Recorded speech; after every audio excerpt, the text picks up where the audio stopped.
This podcast is brought to you in partnership with Pulltab Sports. Check them out at pulltabsports.com on your favorite social media platforms at Pulltab Sports. Maverick fans, welcome to this week's episode of Chattin Mavericks, the official fan podcast of all things Maverick hockey.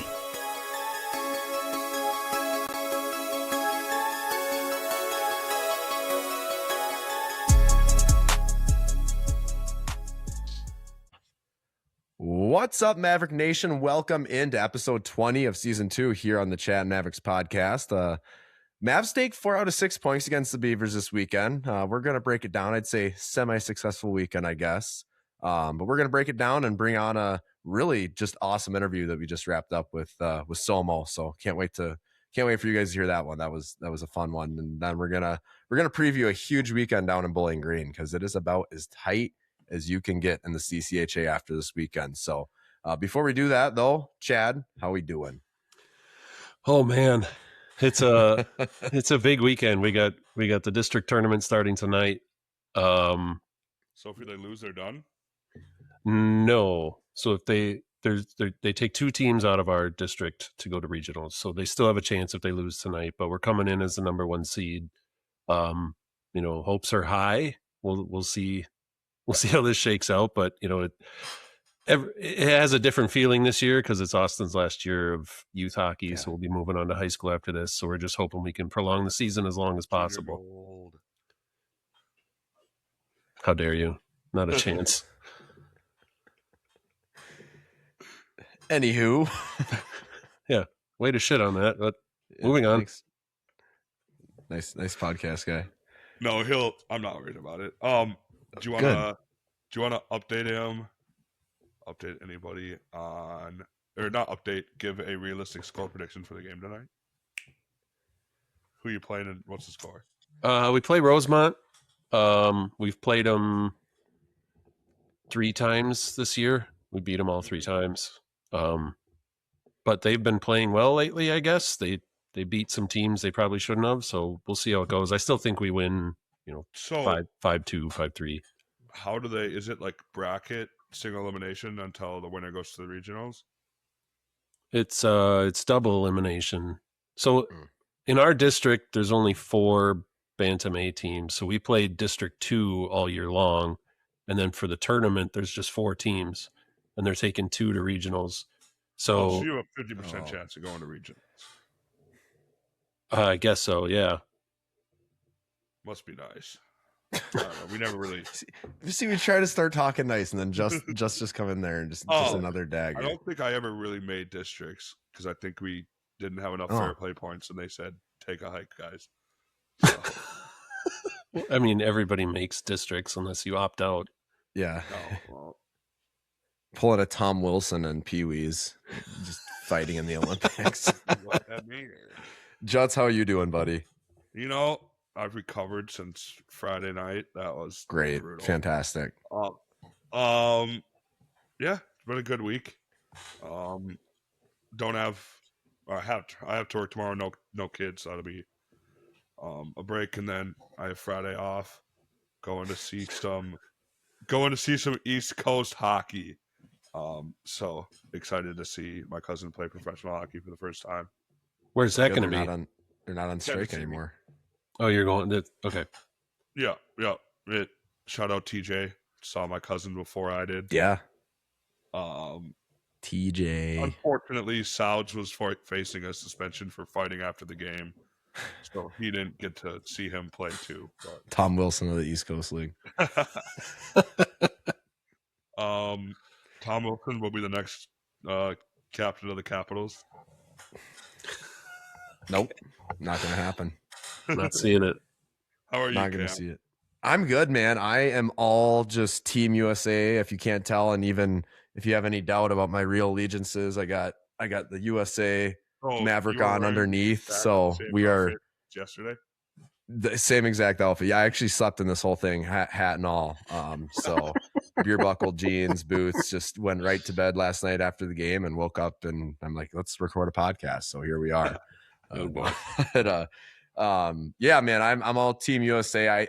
I mean, we talked about it a lot. I'm sure you guys feel the same way, but just not having best on best for that long was just a travesty, and it sucks. I really wish Russia was in it, and I'm not.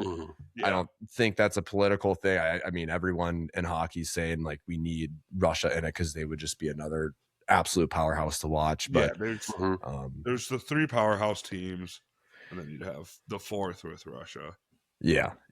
So it would be so much better, but nonetheless, I mean, it was cool. Mavericks was just buzzing last night. The entire Murr family came in on a party bus like midway through the 3rd period of the USA game. So it just got Mavericks. It was sick. Oh yeah, I got a USA chant going. We scored the 6th goal, I think it was. So that was it was just a good atmosphere, and we're recording here at about noon on Sunday. So the USA plays again at 2 here. So I just watched Canada and put the thumping on France and US. I don't know. It's tough to watch anything during the week with work, so it's nice to be able to catch up on some games. Yeah, and I didn't watch some Olympic hockey Olympics this week. Yeah, I didn't. Unfortunately, wanted to shout out, coach from school here, Sherry. She took down Canada big time. That was great. You guys see the picture they posted this morning of the 2 with Snoop dog?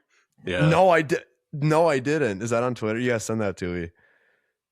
Oh, look at that. That is so awesome. Wonder what he smells like. Cool. I wonder what Snoop smells like weed. Could he get any in Italy? I don't know. There ain't no way Snoop's going to Italy for a month and not. Yeah, that was definitely in his contract. He's gotta get that's awesome. That's so sick. Yeah, man. Snoop's like the unofficial ambassador of Team USA. I was talking about this with Steph the other night. Like, just thinking about when Snoop first came on the scene and he was this hardcore gangster from Compton. And like, did he have like murder charges? Murder charges and all this stuff. Just this like terrifying human being. And now he looks like a old worm at the Olympics. And now his best friend's Martha Stewart. Yeah. He's doing the Olympics and just being all silly, doing commercials with Martha Stewart. I'm like, what has happened to you, dude? You and Ice Cube. Like, goodness gracious. Then Jelly Rolls, I mean, skinny now. Like, it's the rap game's going crazy, man. This is getting out of control. Eazy-E rolled over in his grave, man. He would be so disappointed in these guys. All of a sudden, Tupac's gonna come back like, y'all motherfuckers. What is you doing, Snoop? You're at the Olympics, man. What are we doing? I was away. I was kidnapped on an island for 20 years, and this is what happened to the game I love. You killed somebody, didn't you? let's leave islands out of this. Yeah. But no, man, I'm coming off just a jumbotron performance of a lifetime. It didn't do anything to help out on the ice, obviously on Saturday. But the hips are feeling loose. Should be really kicking on my Tuesday night 3-on-3 game. We should be feeling great. So you guys are with all that big timers now, getting some screen time on Fox 9 Plus. Fox 9, yeah, that was out of control. That was so funny. That was way too much screen. Oh, there he is. Where's his Team USA jersey, Jots? I don't Doesn't know. have one. No, not yet. But I wanted to do something with you guys quick. Just a little fun activity getting into the news here. Hobie Baker voting. It's so easy this year. You don't have to make an account. You don't have to use your email. You literally send a text. And so if you're listening to this, take out your phone and you're going to text 1-884-623-9688. Again, I'll do it nice and slow for Juts here. That's 1-884-623-9688. And then depending on the day, you can only do one vote a day. And it tracks it through your phone number, but you're going to do 26082 for Tracy, or if you want to vote for Murr, you're going to do 26083. So you only get to do one?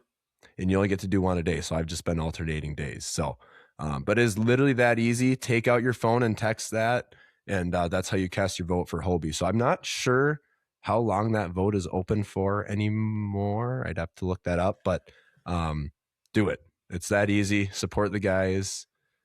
What are you smiling at? It says, thank you for requesting a free quote from your construction company. Weird. No way. What did you do?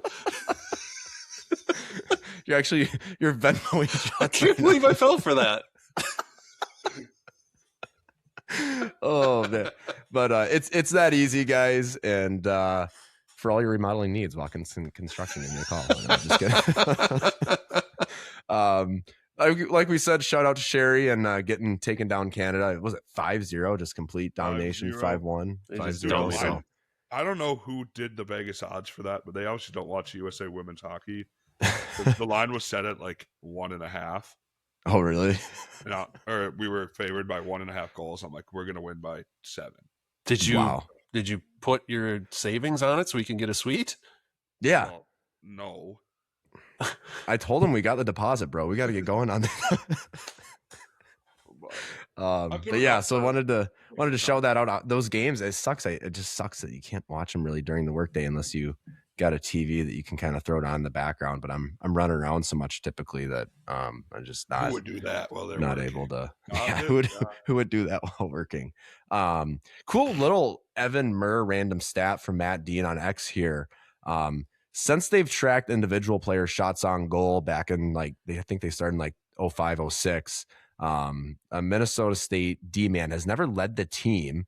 Murr currently leads MSU with 78 shots on goal in the season. He's on pace to exceed 100 shots on goal this year. So I'm sure he probably got a couple this weekend. So I don't know what he's at now. But I thought that was a pretty cool little stat. And then big news, I think this kind of was last week at some point, but and I think I first saw it College Puck NXT on Twitter. I'm not sure if they broke it or if it was somewhere else first, but Minnesota State Mavericks have received commitment from Melvin Ekman.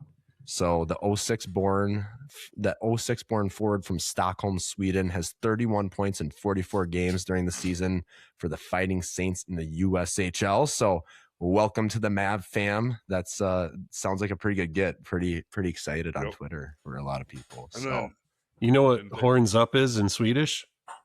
Horn up. Horns up. It is. I saw your tweet. That was disappointing. I saw your tweet. We saw your tweet.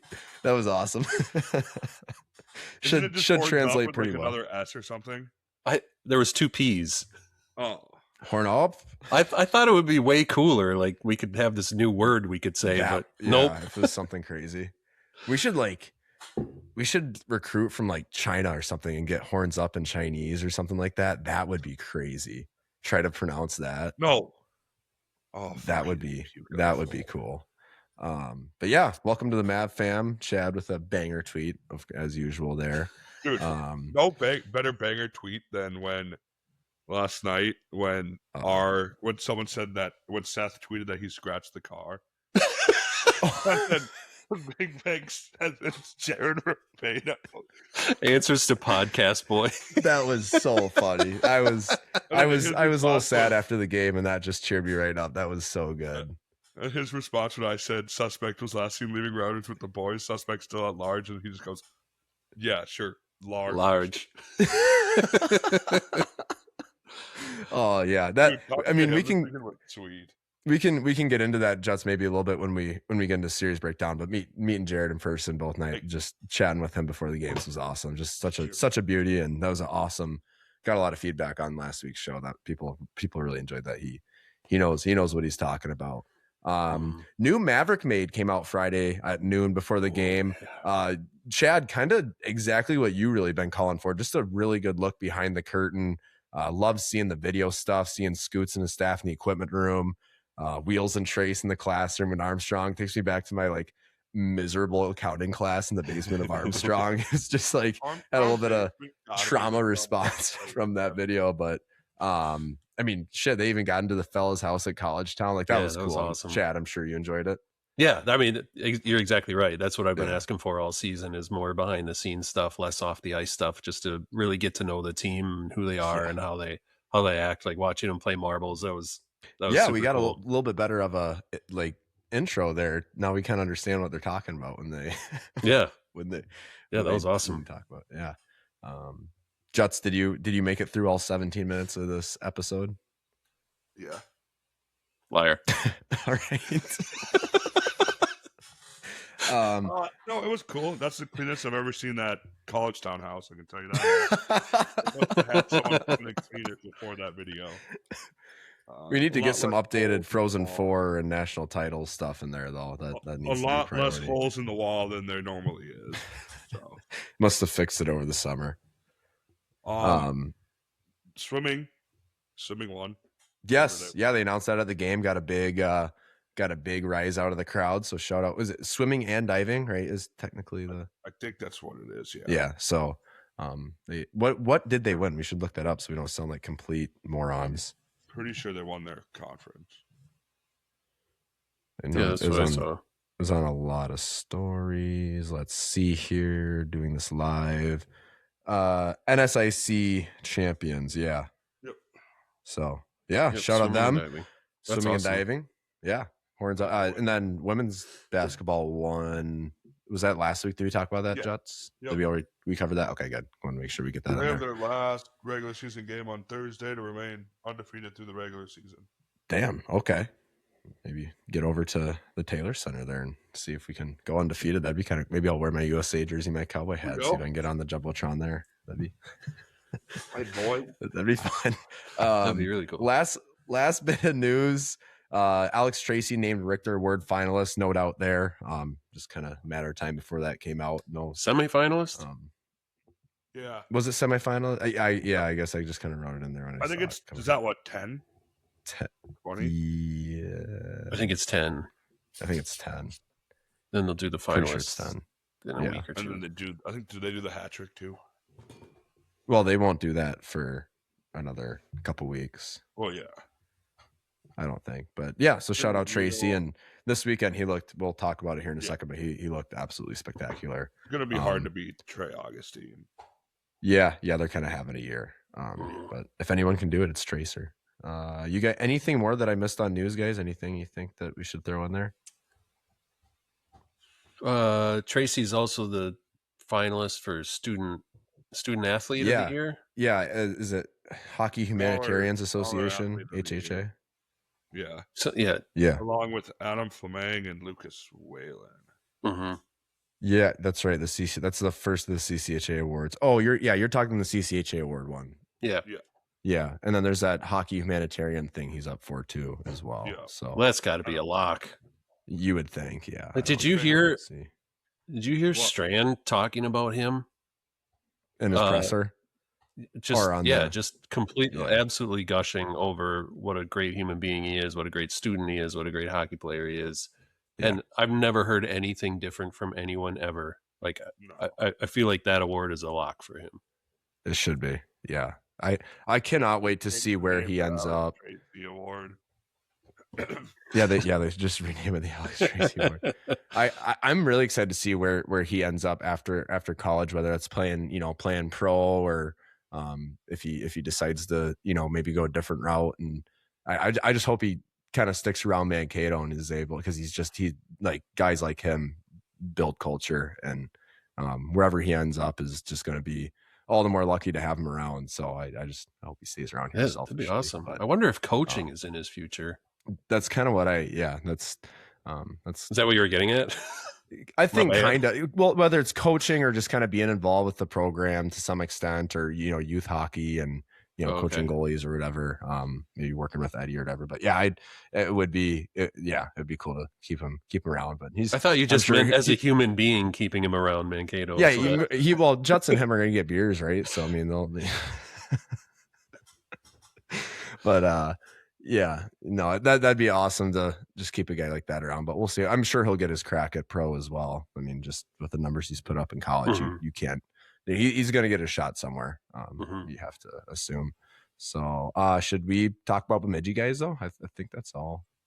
That's all I got. So boring, bro. Yeah, it's boring as talk games. About all 2 goals this weekend. Yeah, let's do it. Let's talk about all 2 goals this past weekend. Brought to you by Play It Again Sports Mankato. Odds are, if you're listening to this podcast, not only do you love Maverick hockey, you might even play a little bit, or at least have kids that do. Play It Again Sports Mankato is your one-stop shop for all your hockey gear needs, whether it's a brand new twig for your kid or a used cup for your Tuesday night beer league team. Play It Again Sports has you covered. Not a hockey player? loser. But Played Again Sports has everything you need for your winter sports, whether it's hitting the slopes or shooting hoops and anything in between. These guys have been around for 25 years and are huge supporters of Maverick hockey, and they will make sure you get top dollar for your trade-in. Check them out at 1668 Madison Avenue in Mankato, Minnesota. Let's talk about this past weekend, guys. Bemidji come to town. Juts, kind of like you just alluded to. 2 goals in 2 games. One of them in overtime on Saturday. But I don't know, Juts, I mean, you were at the games? Do you want to kind of give your thoughts quick, and then we can run through the box score and then throw it to Chad? Yeah. Obviously I've watched more Bemidji hockey than a normal. Oh, why is that? But it's just such a boring brand of hockey. You turtle down in the neutral zone. You wait for them to make a mistake, and then they attack. But a team like us that doesn't make that many mistakes, it just sucks. Like, I don't know why they're just complacent at being a mid-level team doing that stuff and aren't, like, I mean, it works, but not, you know what I mean? Like, yeah, we only scored 1 goal, so obviously it works. But they're still at the bottom of the conference. So how well does it really work? But yeah, it's just from a fan perspective, unless you really understand what's going on in hockey, like, yeah, it's a you know, some people that watch a lot of hockey understand like how much of a clinic Bemidji put on this weekend, and like that takes a lot of skill to do. But even for me that understands it, I'm still like, holy crap, this is so I don't know that you're boring. understanding much of anything on Friday night, but yeah. Look, yeah. What I'm curious about is if Tom Serratori understood what that lady was just screaming at him behind the bench. Just hollering, grow some hair for a good 10 minutes. Yeah, you have no hair for I'm not even kidding, 15 minutes straight. So funny. And then I was just freaking yelling back at her. I'm like, yeah, just egging her on. And she cleared out, I shit you not, 2 sections. Or like 3 rows. Yeah. 3 rows of people left and found new seats. Yeah. That like, was, me and Cam might be bad, but we've never cleared out rows. Yeah, I saw the video, and I've never seen her before. I'm wondering if she's related to Old Yeller. But and the worst part is that's a good comment. Maybe they're married. Yeah, just for the fans out there, me, Cam, and Big Bag all have more hair than this girl had, and she's chirping Tom for having no hair. Like, she had one of those like buzz cut, spiky hair thing. Yeah, think of a Karen cut. That's what she had. And I'm sitting there, and I could like have a this condition. Well, she might, but she's also chirping somebody that who has no hair because they're old. And our head coach doesn't have any hair too. So yeah, either. Tom Serratori has more hair than our head so coach. Valid. I don't know quite what she was getting at. Maybe it's like a long lost ex of Tom Serratori from high school or something. But it was just, she was just hollering she didn't quit. Her voice must have been worse than Juts on Saturday morning. Like it was so fun. Like, even, all the staff down in the tunnel, like, they're kind of looking at us like, usually it's you guys being lunatics, and they're over here, this older women just screaming, grow some hair at Tom Serratori. I'm just like, I'm pretty tuned up at this point, and I'm loving it because now no one's looking at me being this hammered. Well, they were looking at you because you were pretty loud too. But yeah, how did it end for her? She just disappeared. Yeah, I think kind of vanished. I think one of our buddies, Kayford, yelled at her. Like, he was sitting at the end of the row, and he was like, "Jesus, lady, you have no hair either." And I think that kind of ended it for the I didn't hear that. Holy cow!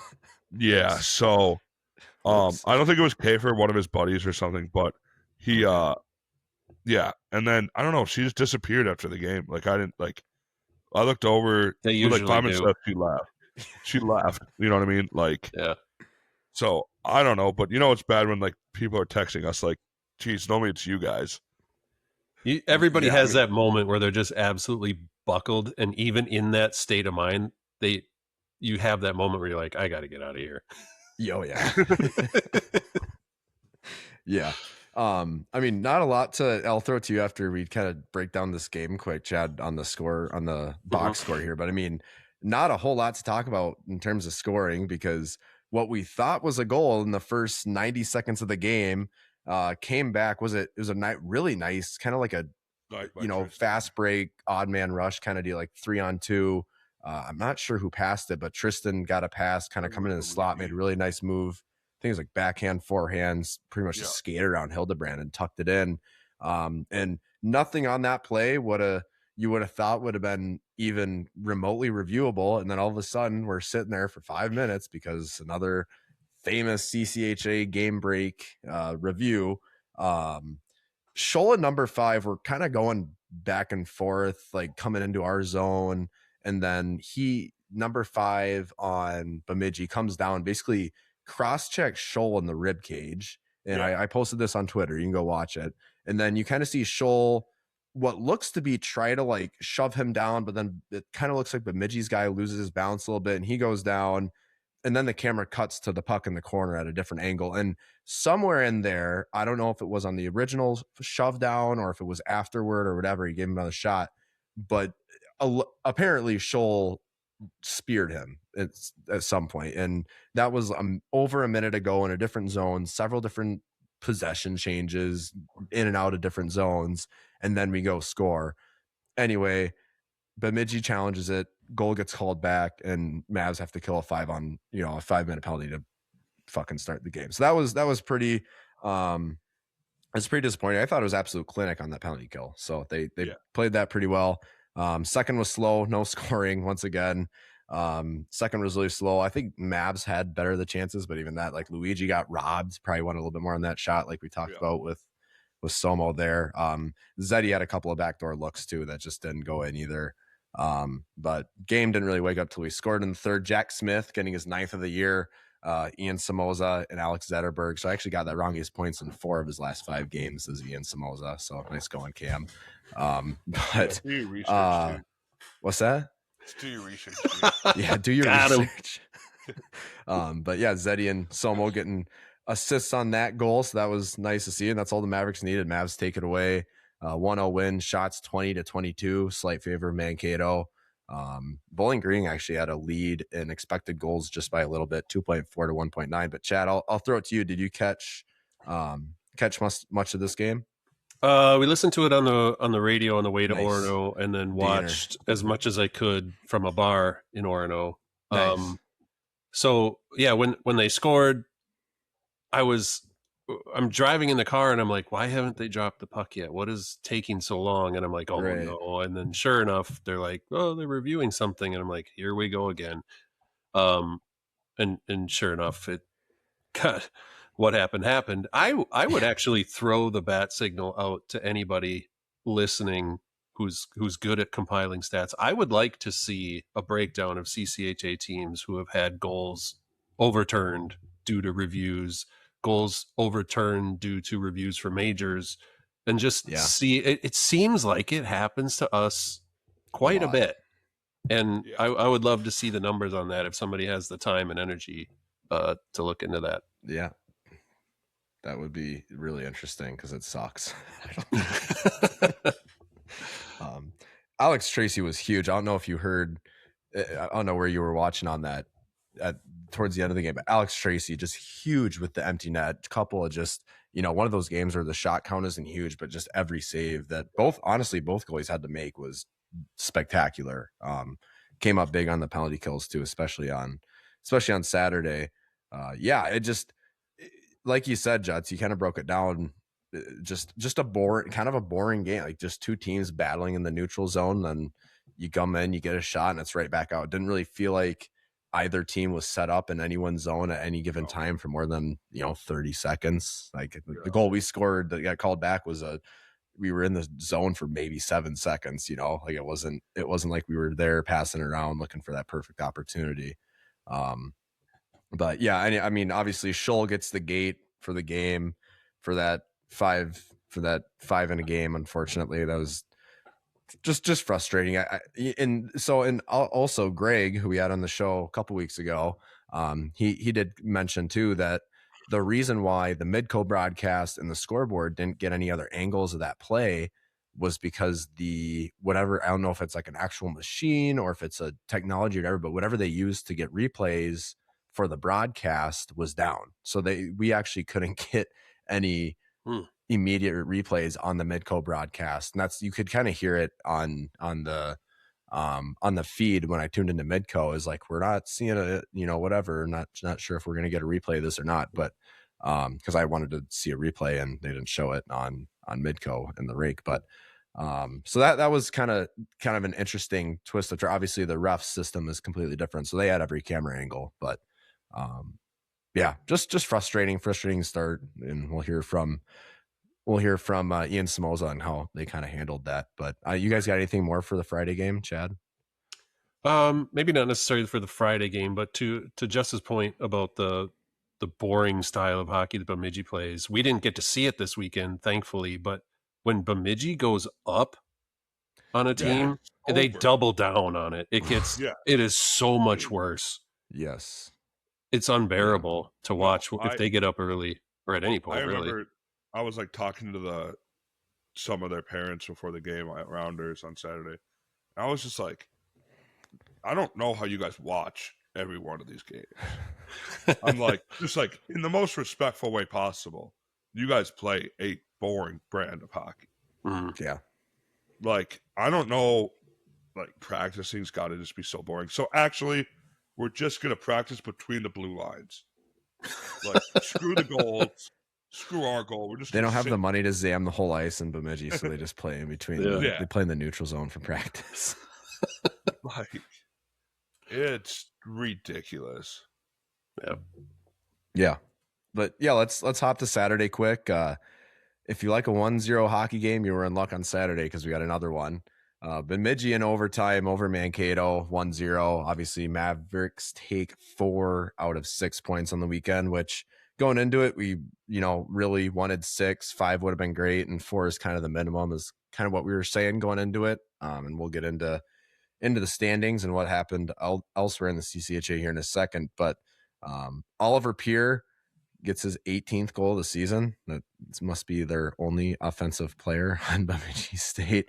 But yeah, he gets his goal just 20 seconds into overtime. Kind of a bad turnover. Yeah, just a bad, Murr takes into the zones, kind of looking to set up, tries to kind of pull it around a guy and gets tangled up in his feet, and off they go on a 2-on-1. And I'm not sure, who was the defenseman on the 2-on-1? I can't remember. It wouldn't have been Murr because Murr was behind. It wasn't Murr. Murr was back. Murr was had a really probably would have been Zetterberg or no, it would have been maybe Tristan. Yeah, I'm not sure who it was, but I mean, just played it. It was a 2-on-1, so he kind of he took the pass, and I mean, that guy, I think he got the shot off from pretty much right in front of the crease, maybe bottom of the circles. Like, it was just pretty much able to walk in and pick his spot. And Tracy almost had it too. It just snuck right below his glove, right above his pad.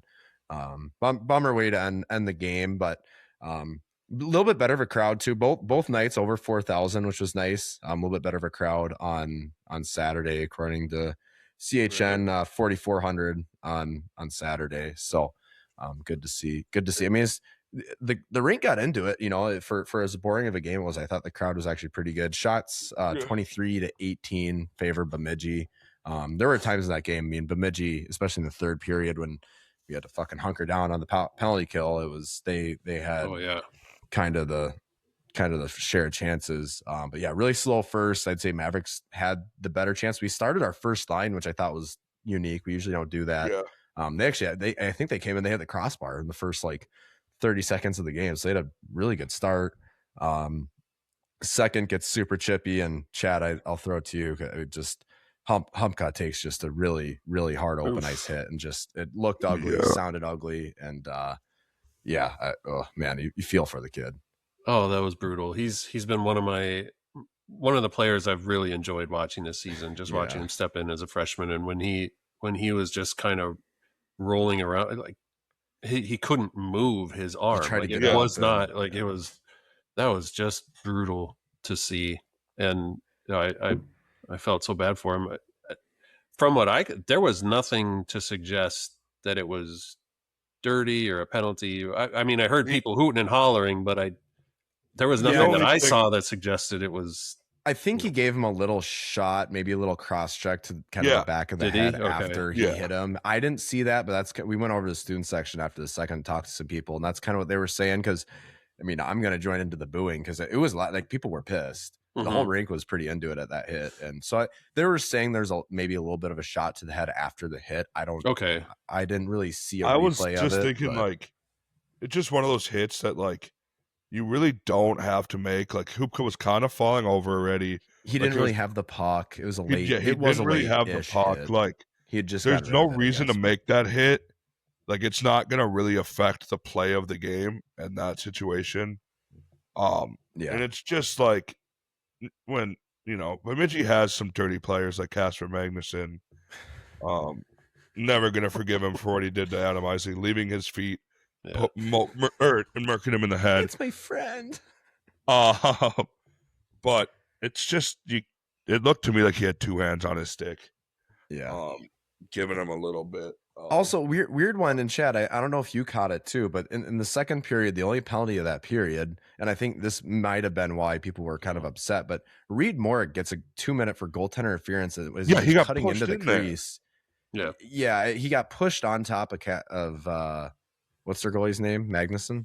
Or no? No, that's Hillebrand. Hildebrand. And he kind of gets, it's just a scrum, and it looked like the Bemidji defenseman just kind of shoved Reed right into their goaltender, and they both go down, and it didn't look great, but I don't think Reed was at fault for it. But I mean, nonetheless, a bunch of pushing and shoving after the whistle. Didn't really know who was going to the box. I kind of thought that they would get both guys maybe, and just Reed goes in, and we have to kill that one. Huge breakaway save there by Tracy in the second too. I wrote that down. I want to talk about that. And then, penalty at, Jordan Ron gets that hooking call with about 4 minutes left when it's still 0-0. And boy, did that penalty kill feel like a hunkering down, because it was, that was some scary stuff there, but they got it done.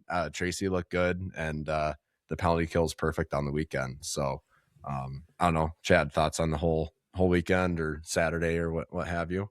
Well, back on the Reed Morick thing, I thought it was funny that after that call, as soon as he came out of the box, within a matter of seconds, he was tucked away in the back of the net. After another scrum, I'm like, okay, here we go again. He's going to head right back. But luckily they didn't send him there. But on the weekend overall, everybody's been upset that, the Mavericks didn't score more goals, which is totally valid. You only scored one goal on the weekend. But at the same time, like we're a positive podcast. Let's put a positive spin on it.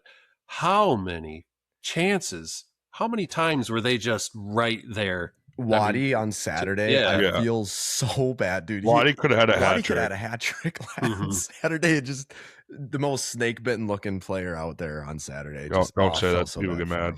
They're just right. They're getting their opportunities. They're just not closing the deal. And obviously that's something they have to do. We got to figure that out. Got to score goals. I mean, like I said, I was watching the game on Friday from a bar, so I couldn't really hear anything. But Saturday, I mean, they were getting so close. Don Westfall called a goal 3 times that never went in. 3 different occasions. Like that's how. Say what you want about the broadcast, but that's how close they were to scoring on Saturday, where the play-by-play guy thinks there's a goal scored. So I mean, they are not far away from hanging 3-4 goals each night, and they just need to figure that out here. And Juts, one thing, when we were talking to Jared Ribeiro, especially before the Saturday game, is that goal getting called back on Friday that early. That change, even Jared's like that changed. That would have been 4-0 the entire series. That game, he's like, if that goal goes in, just watching this team and watching the goaltender and how he reacts and stuff like that, that game would have been 3-0 after the first period, and then his confidence is down the next night. Who knows? But he's like, you guys are in. He said to it, he's like, we're in for another one tonight, because now he's feeling it. His confidence is up. The Bemidji goaltender, that is, and just a very hot and cold kid by the sounds of it. So I think that goal getting called back on that 5-minute or that major penalty review, I mean, that changed the course of that series, I think, more than people are probably. And I don't know, Tech fans listening to this or whatever, you can laugh at us all you want out. Like, I mean, that's coming from someone that lost to knows Lake way Superior more State, and has watched way so. more Bemidji hockey than I ever have and probably ever will. And so I just thought that was worth noting because I think that was a pretty pivotal point in the series, and it happened 96 seconds into the whole weekend.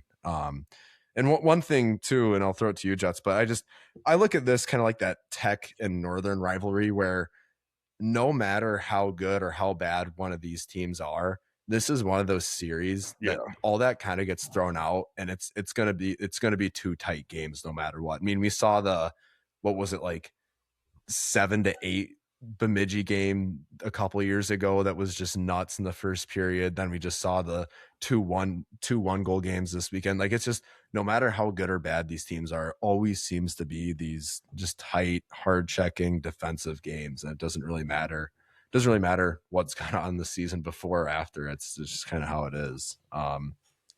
Jots, I've never seen someone celebrate 2 out of 6 points harder than that kid hitting the violin. Oh my God. What a pussy.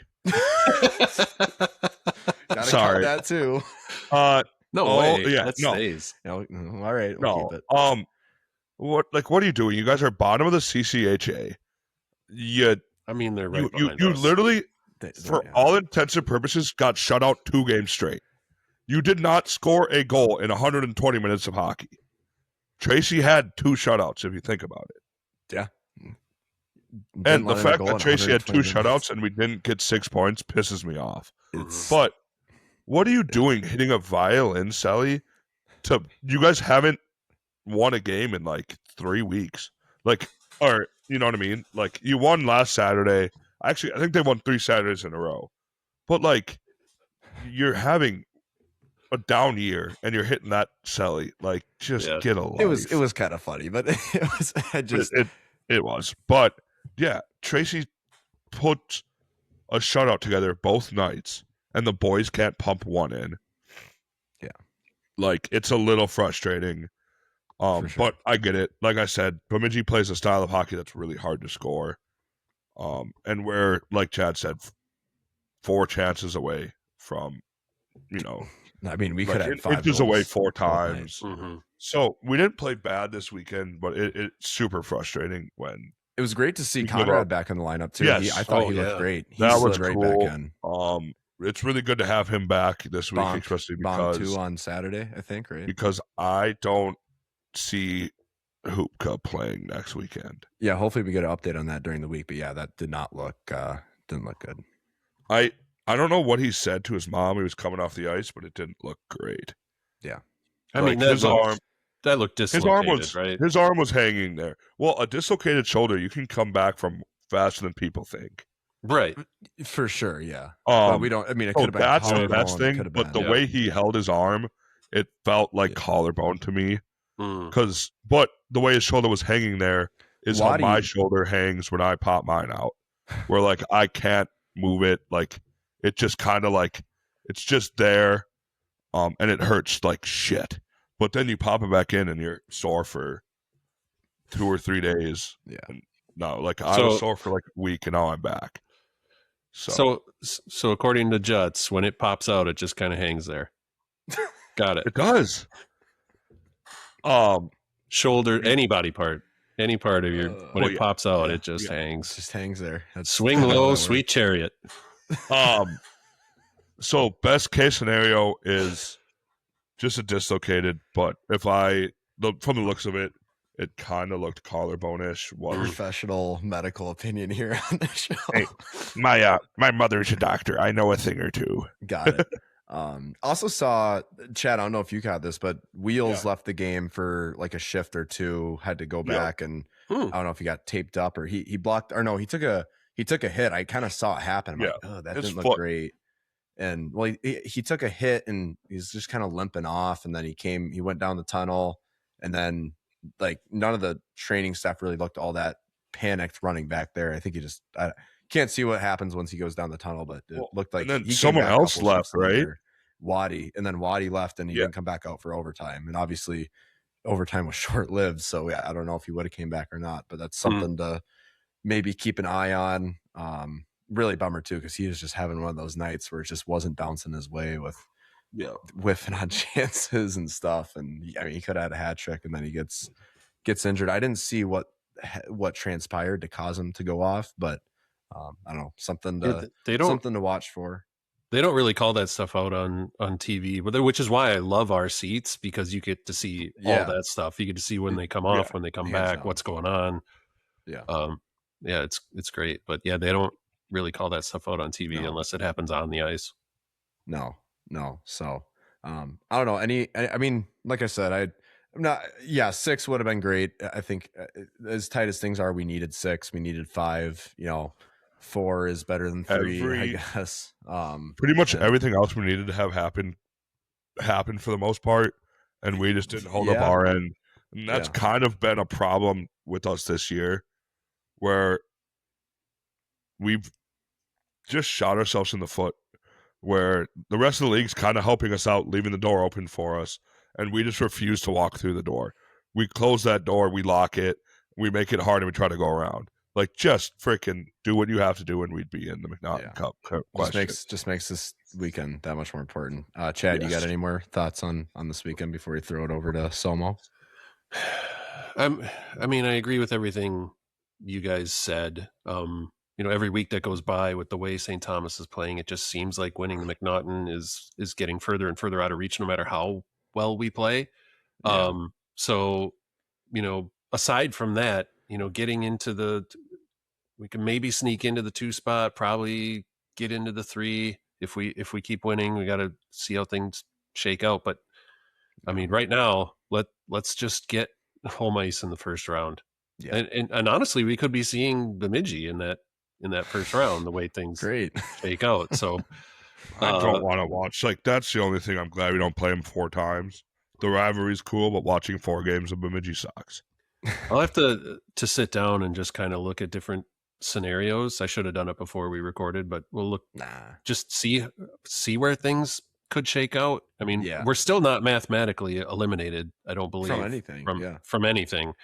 But things are getting further and further out of reach. Yeah. So, like, my roommate was asking this morning, and he's been working all weekend, so I haven't really seen each other. But we were talking this morning. He's like, "How are the games?" I was like, "Yeah, telling him about it." And then he's like, "So what's it looking like for playoffs?" And I pretty much said, I'm like, we could finish 5th or we could finish 1st. We don't really know what's going on right now. Like, literally all the possibilities are there, which, hey, it makes for some entertaining hockey to end the year in the CCHA. So take it for what it is. Gonna be like, if it comes down to it, do you think there's a chance that the winner does not get the cup on the ice after their game? Oh, very much so. Don Lucia is going to have to cut himself into 6 different pieces with 6 different parts of the trophy to try to deliver it to the right team. It's going to be, he's going to have a world of lots of thinking to try to figure out what game he's going to that night. Yeah. It's going to be kind of funny. But yeah, let's take a look around the action in this past weekend and what's proving to be the hardest conference in college hockey, the CCHA, the out-of-town scoreboard presented by Captain's Patch. Win or lose, if you're looking to booze, you got to get your cans on the lip. You got to get your can. You got to get your lips on the can of a Captain's Patch. We're not cutting that. This raspberry lemon infused shandy is perfect for any occasion, whether you're fumbling your way through an ad read or your kid just won and you're celebrating in the parking lot of All Seasons Arena. Captain's Patch always satisfies. Wherever you end up finding your C, be sure to snag a pic and tag Captain's Patch and 10K Takes on Instagram and X. Drink up, Mankato. Captain's Patch. Earn your K. I mean C. Jeez. Looking around the CCHA here on Friday, the bottom of the basement, the battle of the basement, Fair State and Northern going to overtime after 4-4 score there. Fair State getting the win in the shootout. Lake State wins the shootout over Michigan Tech, which was pretty important for making things just a little bit tighter at the top of the conference. 2-2 was the score of that game going into overtime. Bowling Green over Augustana, 1-0 final. Once again, very important result for the Mavs there to try to keep hopes alive for some postseason stuff there and some McNaughton hopes. Then obviously Minnesota State over Bemidji 1-0. Moving on to Saturday, Ferris State taking it to Northern Michigan 6-0, leaving no doubt on the table who's the better of the bottom, I guess you could say. In overtime, Lake State loses to Michigan Tech 5-4. So, I mean, Lake State taking 4 out of 6 points against, I guess 3 points. So I guess an even split there. But Lake State splitting with Michigan Tech was pretty important to keep things alive at the top of the conference there, and no one ran with it. That obviously resulted in Tech having 2 more games played than everyone else in the CCHA. But we'll take a look at standings here in a second. Augustana over Bowling Green, bouncing back on Saturday 4-2 in regulation, obviously, and then Mavericks falling to Bemidji 1-0 in overtime. Taking a look at the standings, and I'll throw it right to you, Mr. Big Bag of Knuckles. Michigan Tech is at the top of the CCHA with 48 points with 24 games played. Let's see, St. Thomas right behind them at 47, 2 games in hand there. They have 22 games played. Augustana at 45. They have 24 games played. Bowling Green, 43 points, 22 games played. Minnesota State right behind them at 41. So obviously this next weekend is very important. 22 games played for the Mavs there. And then Bemidji at 32, Lake State at 23, Fair State at 18, and Northern Michigan at 12. So that's how we're looking in the CCHA. Chad, I know we've talked a little bit about it, but it's going into this weekend, there's a 7-point spread between first and fifth. That's pretty crazy. Yeah, it's craziness across the entire conference right now, top to bottom. I mean, if you even look at what's going on with Ferris and Northern, there's a battle there to see who's going to get into the playoffs. That's not said and done either. So it's just craziness right now. And if you want to put another positive spin on the weekend, I think if I did my math correctly, the Mavericks tied with Ferris and Lake State on getting the most points in the conference over the weekend. Very good point. Yeah. So I think we're, as unhappy as we are with 4, that was tied for the most in the conference. So, I mean, the Bowling Green series, we've known it's going to be a big series for the last few weeks. It's not like whatever happened this weekend changed anything. It's still going to be huge. So, like I said, sneaking into that 2-3 spot, it's still right there. Got to go out and win. Yep. Jots, anything on that? At this point, I'm at the thing of anyone but St. Thomas winning. At this point, your microphone's not very close to your chin there, fella. Oh, sorry. There you go. I'm at the point where there he is. Like, it'd be cool if the Mavs won, but just anyone but the Tommies. That's true. Yeah. If the Mavs aren't going to get it, God, don't let the Tommies win. Like, I'm going to say this, and it's going to suck, but I'd rather Tech win it. I completely agree. I mean, their podcast is Chasing McNaughton, and they've been chasing the McNaughton for how many years? I mean, it'd be cool if they caught it one of these times. I mean, what are they supposed to do? Change their name to No One Listens to Us after? Oh dear. Sorry, Tim. If just a quick thought on that, as much as we don't like St. Thomas and we don't want them to leave our conference with the McNaughton Cup, if we get into the Mason Cup Championship, where would you rather play? The Penny or at Tech?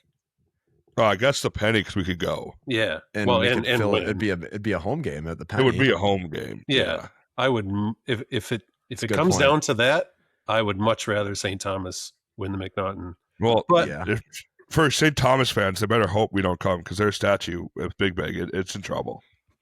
I have no idea what you're talking about. Grease is going to be standing in front of the statue with his anime pillow. With his anime pillow. Oh, Grease. That guy's awesome. Incredible. Oh, man. Pretty friendly with the burners from St. Thomas the past few. It's been a lot of fun. Like, Twitter hasn't been so much hate. It's just been a good community of CCHA fans. It's been a lot of fun. Would it we? But yeah, it's going to be a crazy end of the season. Wanted to mention too, I probably should have mentioned this in the news segment, but good talk from Strand again at the Blue Line Club event on Friday. He did announce that St. Thomas and Mankato the next 2 years will be playing each other for non-conference stuff. So that was very that he could tell that he was kind of holding that, and he's like, yeah, we got to hype this up. So that was really, really cool news to hear. I asked the question. No big deal. Juts did ask the question. Also, some cool news on a potential Minnesota College Cup of sorts. I asked this question not to toot my own horn, but I'm like, Coach, I mean, we got 6 D1 teams in the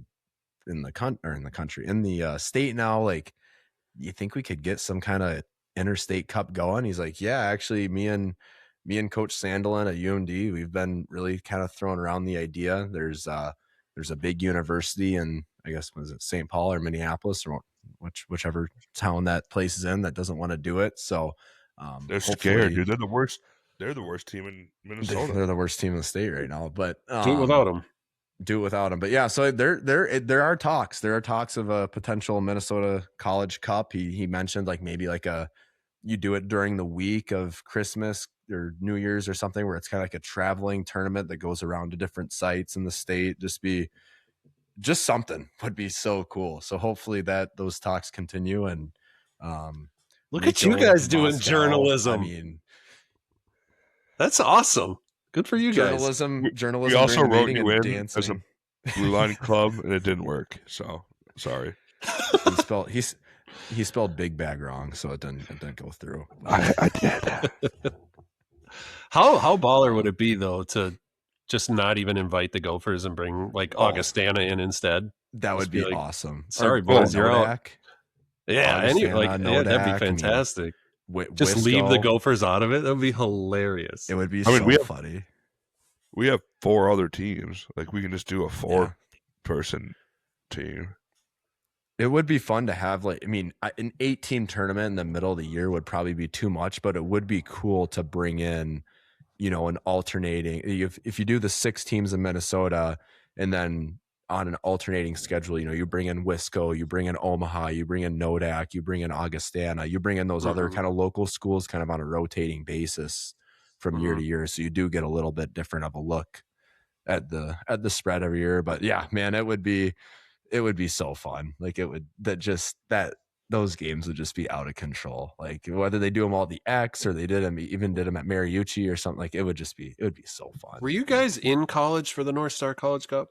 No, never. Okay. Those were fun. I used to like go to them, but I was never like. Yeah. When was the last one? 14. Can look it up. There's like still an existing Twitter page. Man, it would the North Star College Cup, and then every now and again they'll be like, "Hey, remember us?" Yeah. Well, and like it just, I don't get. We're in this world of NIL and making money and stuff like that. I mean, the ticket sales to these games would just be out of control. Like, I mean, you would have to think every single game would be sold out. Yeah, put it at the G spot. Like it would be. The Grand Casino, I guarantee the lower bowl would at least be filled every game, if not more. I mean, it would just be. It wasn't. That's where it used to be. It wasn't? And it never really, Really? The attendance wasn't so what surprising. You were hoping for. Man. I mean, so I guess maybe that's why they stopped doing it. Good hockey in Minnesota. That was the problem with, like, the World Juniors. There was just so much good hockey in Minnesota that people were like, yeah, I don't really care. So maybe that's why you do a traveling thing though. Like you do it, I mean, granted, if it's hosted at St. Thomas, that wouldn't be like they probably have the smallest rink out of everyone, but I think St. Cloud holds 5,000. We hold 5,000. UMD's rink's pretty good size. Obviously Mariucci's good size. I mean, call me crazy, but I mean, it would be super fun if they did like a Braemar. Yeah, I mean that ticket it would suck trying to get in as long as I. If that's the idea, like if are you trying to create an amazing experience? Check. Charge twice as much as you would if it was at the X. I mean, yeah, the diehards will be there, and those are frankly the only people I want there. Yeah. You have to you have to take a quiz and get vetted by people to get a ticket. Yeah. Well, have you went to one of these games at their home rink in the last 4 years? No, yeah, you're not coming here, bucko. Right. I what they did, like, I mean, not to bring the big nine into things in the high school hockey league, but like if they did a game at, Braemar, they did a game at, like the rec center in Rochester I think that they'll hold that holds close to 3,000 or 4,000 there, I think. Mhm. Maybe like I'm just trying to think of like smaller rinks around the state that would have the facilities to hold a contest like that. That would be fun. Maybe somewhere up north, somewhere Hibbing would be super cool. yeah. Maybe you even do one in Bemidji just because it's a smaller rink, but it's I don't know. Yeah, Chad, that's a great idea. Like that would be a ton of fun. Oh, man, we just need it. No matter how they do it, we need it. It's got to happen. So yeah, I think we're still at 16 on the MPI too. Did that stay the same overnight? When I checked last night, that's where we were at. I've kind of given up on that. Yep. Yeah, still hanging out at 16. Fucking after this weekend, Wisco is now 15, so we might pass Wisco in the MPI at some point this year, which is super disappointing. If Wisco stayed good this year, I would bet we would be up with St. Thomas at that 13-12 spot. So thanks Wisco for killing our at-large thing. Granted, we probably did it to ourselves a little bit too, but whatever. You guys got anything more? Should we throw it over to the Cali kid Somo? Well, I mean, last thought on the MPI. Yeah. I mean, that plays out through the tournaments down to the very last game. And I guess kind of the one thing you have going for you is while we don't have anybody in the top 10, 13 through 19, there's 5 CCHA teams. Yeah. So when's the last time that was the case? I mean, winning in the tournament, even if we don't win the Mason Cup, you can't do the math right now, but you could still get in if you get to the championship. I mean, depending on who you beat and what else happens, but it's not like it's, we're the only one in the top 20 and everybody else is 40 through 63 or whatever it is. Right. Like it has been for so long. Yeah. But yeah, no, it's a good thought to go out on there. Let's do it though. It's time for this week's interview, brought to you by Maverick Sports Grill.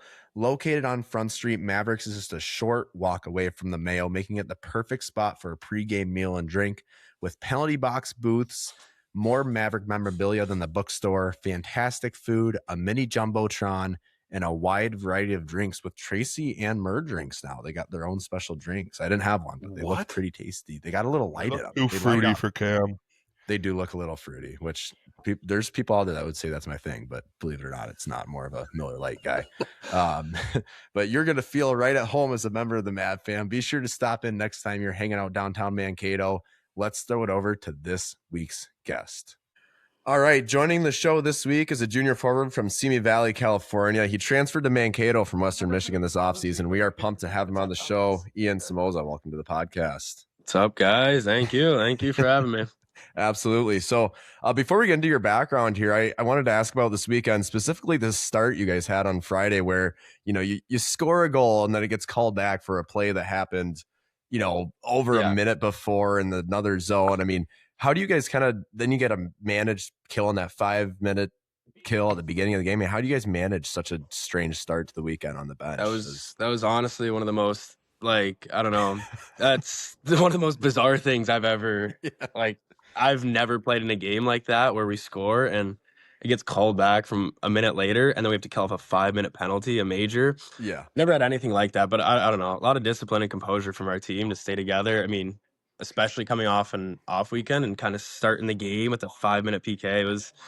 It was tough, but I mean, good on our group, resilience, that helped us a lot. That was you kill that off, that gets us a lot of momentum. It helped us so much, but it was I don't know, and credit to Bemidji's power play too. They looked good. They were snapping it around, but I mean, we held it together, built a fence, and Trace was just a stud all weekend long. But I mean, that was huge to kill that off. That's, I mean, as if you're on the power play, you're licking your chops. That's your favorite thing. You start a game with a 5-minute power play, that's the best feeling in the world. You're oh, I'm gonna make these fuckers pay. But, no, that's huge. That kickstarted the game for us. Yeah, absolutely. Chad, what do you got? So your brother Ethan played for Bemidji. Was he throwing some shade at you last night? I was texting him. He was rooting for us actually, but Okay. He wasn't throwing any shade. Yeah, he played there for 5 years. Sarator's been there for 25 years. So I sent him we have like a pre-scout the week leading up to it, like all the systems and the lineups. I sent him like a picture of the systems, and he's like, "Yep, exact same from when I was there. Same No forward shit. check, same everything, and just like their neutral zone trap." But Yeah. no, he wasn't throwing any shade. Thankfully, he was good about it. Yeah, I think Awesome. that's kind of Bemidji hockey in a nutshell. Is Yeah. if you wanna watch the same exact product on the ice for 25 years, that's Bemidji hockey, whether it works or not. Yeah, literally, it was. Yeah, exactly. That's Bemidji hockey there. Chuts, what do you got? Yeah, I wanted to ask about that. I know from a fan perspective, watching Bemidji plays just sucks. Like it's wait in the neutral zone, wait for them to make a mistake, and then try to score. Yeah. They were happy winning games 1-0. Oh yeah. From your perspective, how does that like? It's hard.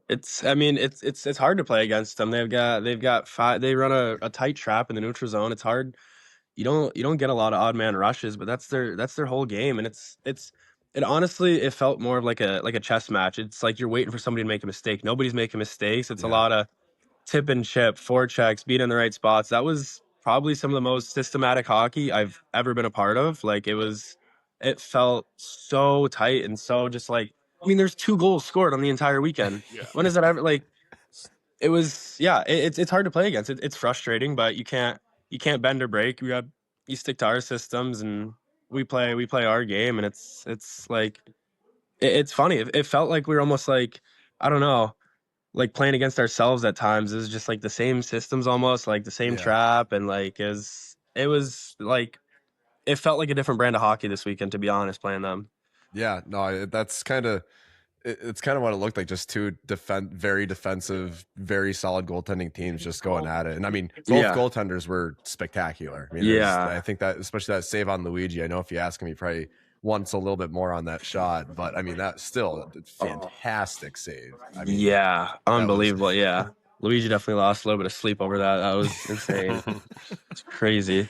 So kind of going into your background here, growing up in California, you play for the LA Junior Kings for, your AAA years. How does a kid get interested in hockey in California? And like, what is that organization like? My dad's actually Cuban. My dad's so I was a baseball. Like I was always Yeah. baseball. He never played hockey. He's from New Jersey. He played Oh, shit. basketball and baseball growing up. So it was kind of like I was introduced to baseball early. My brother went to his friend's birthday party actually, and they played roller hockey when they were like 6. I don't know. Played roller hockey, and he loved it. And then he joined a roller hockey league, and it was just like I don't know, kind of just following his footsteps. And once I was like 4, probably he was playing roller hockey, and I just like put some roller skates. My mom got me some roller skates, put them on my feet, and I was just like, I couldn't get them off me. I loved it. I fell in love with it.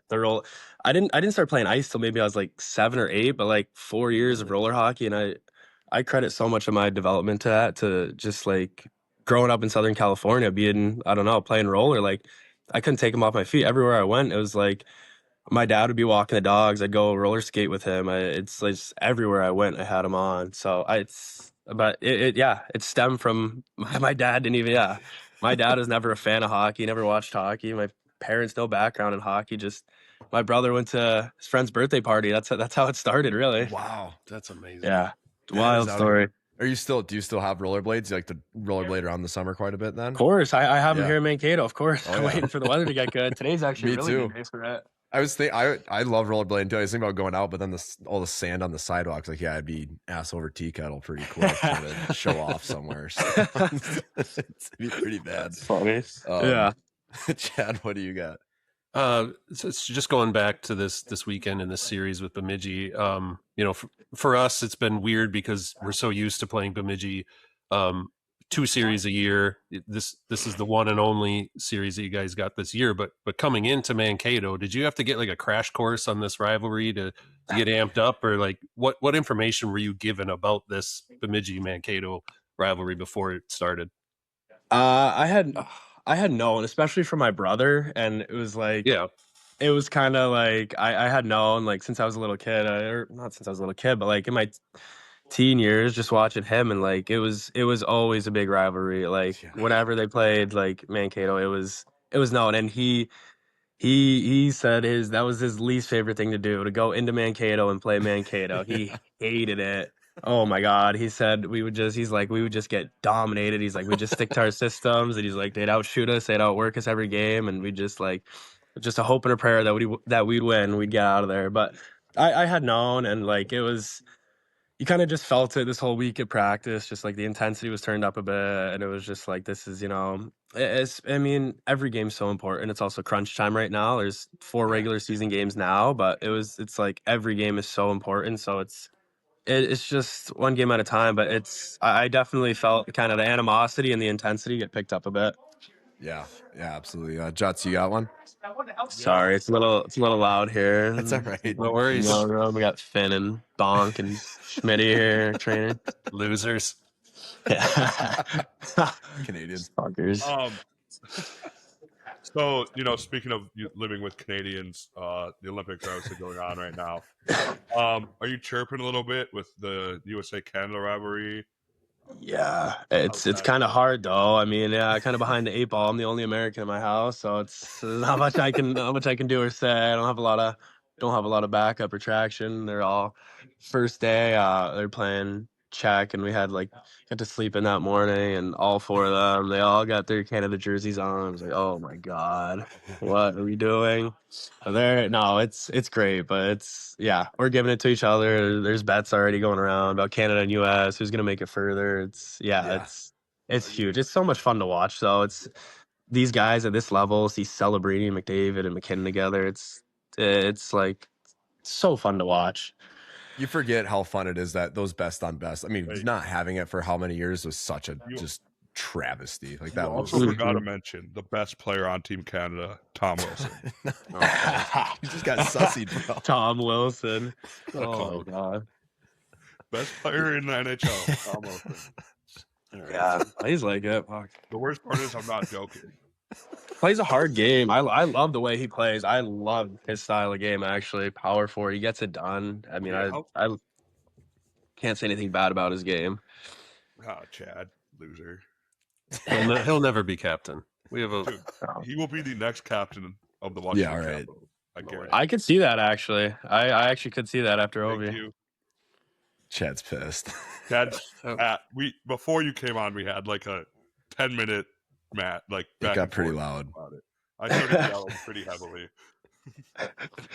So you play that, and this is all off elite prospects, so correct me if I'm wrong, but so you play that 16U year, and then you make the jump right to the USHL where you play 44 games that first year in Sioux City.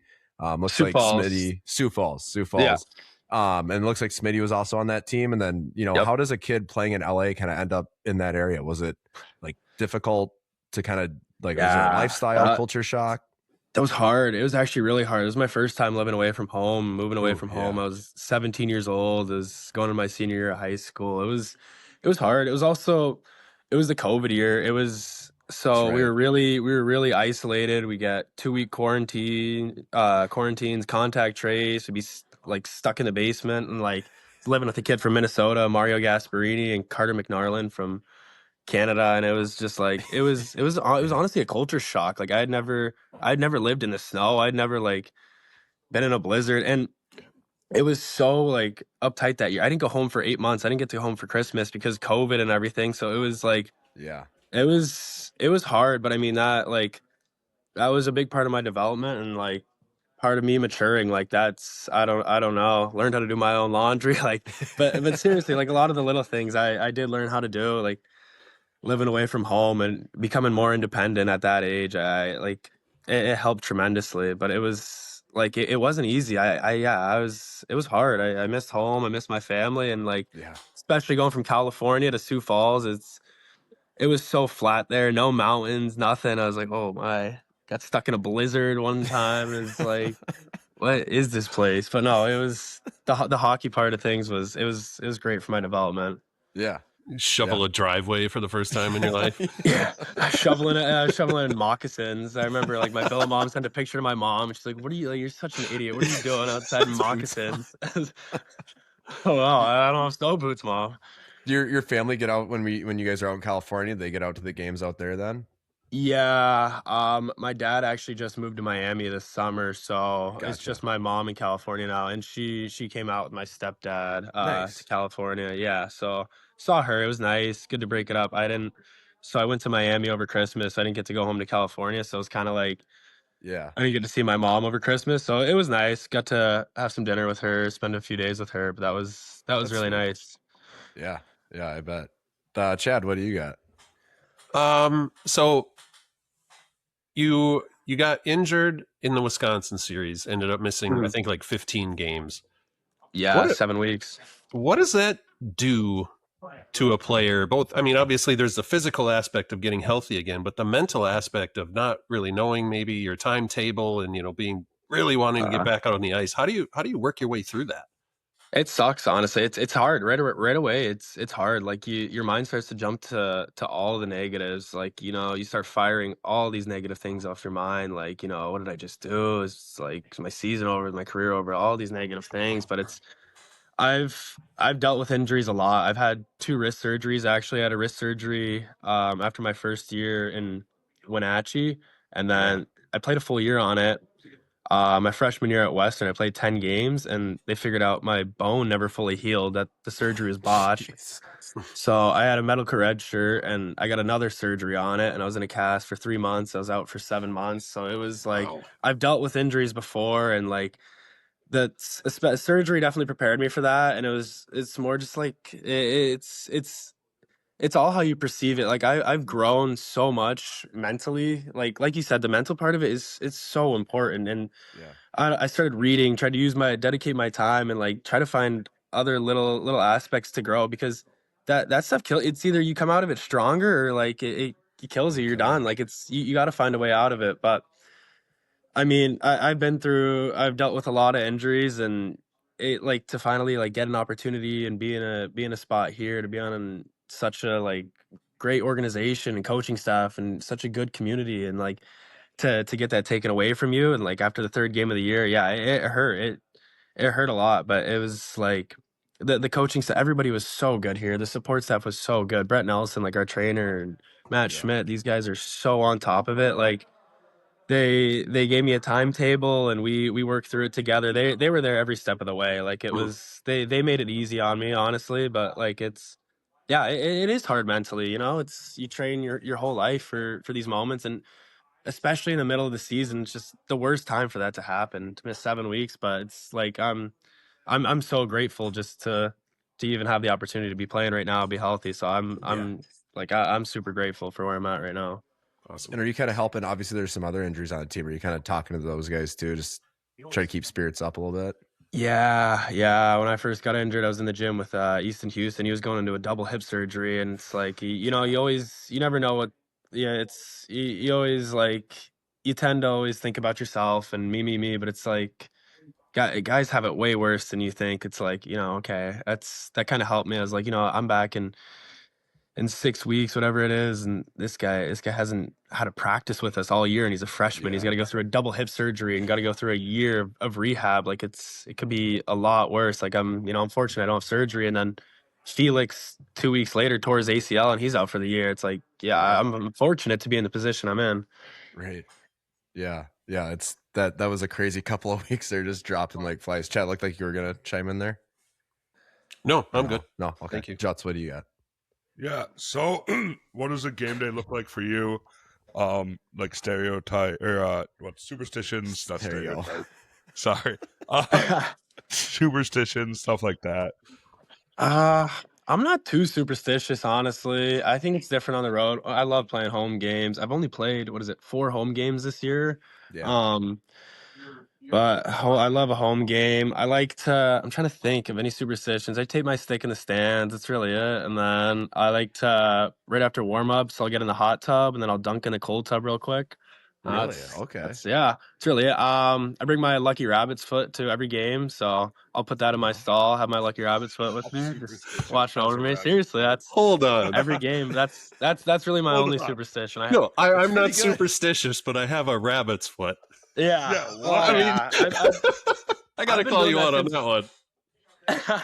I've been doing that So- since I was like 10 years old, though, and since the brick, I got a rabbit's foot, and every game day I have to have it with me. If it works, it that's works. a superstition. Yeah.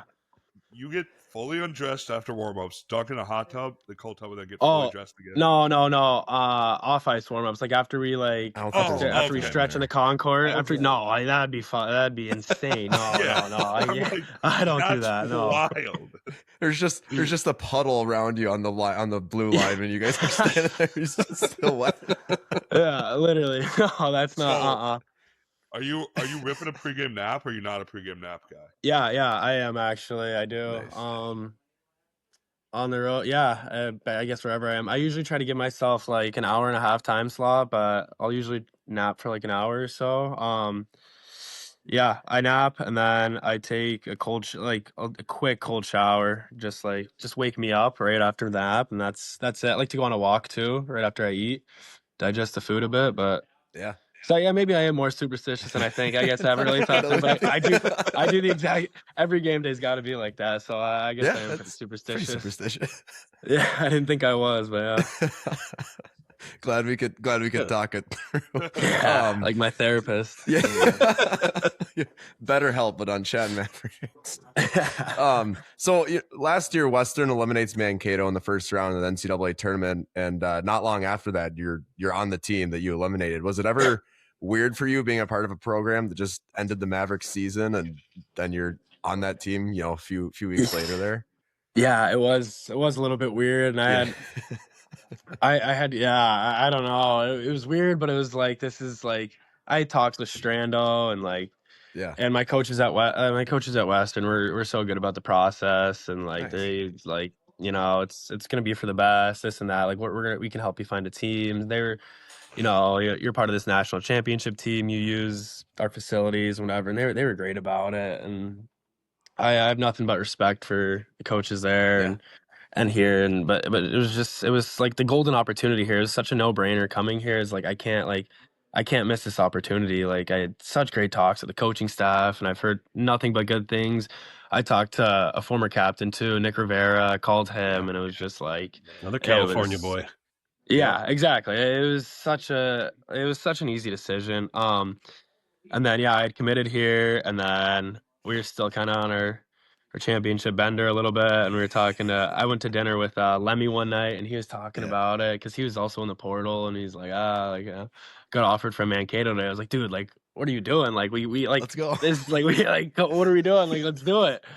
Like, I'm trying to take a little bit of credit for that. I tried to help convince him a little bit, but It was like, it was a little bit weird, but it's such like, I don't know. It was such an easy decision. It's like I haven't looked back once. It was the best decision I've made, honestly.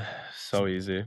Did you get to tour or do anything before you made the decision? Come visit, or was it just kind of let's do it? No, let's do it. Like, nice. Don't look back. It's like, just take it and don't look back. Everything I've heard, I mean, the virtual tour and whatever, but it was just like, that was funny actually. The first day I came here for summer training. Charlie Lurie picked me up and walk-ins, and like we're driving into Mankato, and he's like, it's such a cool rink and such a cool town. I'm like, yeah, dude, I've never even been here. I don't even know I have no clue what I'm going into. I have literally no idea. I was like, no idea, but it worked out. This place is fantastic. I love it here. It's awesome. That's good to hear. Chad, what do you got? Well, that actually leads perfectly into my next question. So kind of outside of the hockey program and the coaching and the facilities and whatnot, like, and there could be 10 of them, but like, what is the one thing that you like about Mankato that's better than Kalamazoo? You're saying outside of hockey? Outside of just the city, the town, the restaurants, the people, whatever. What's one thing that's better than Kalamazoo?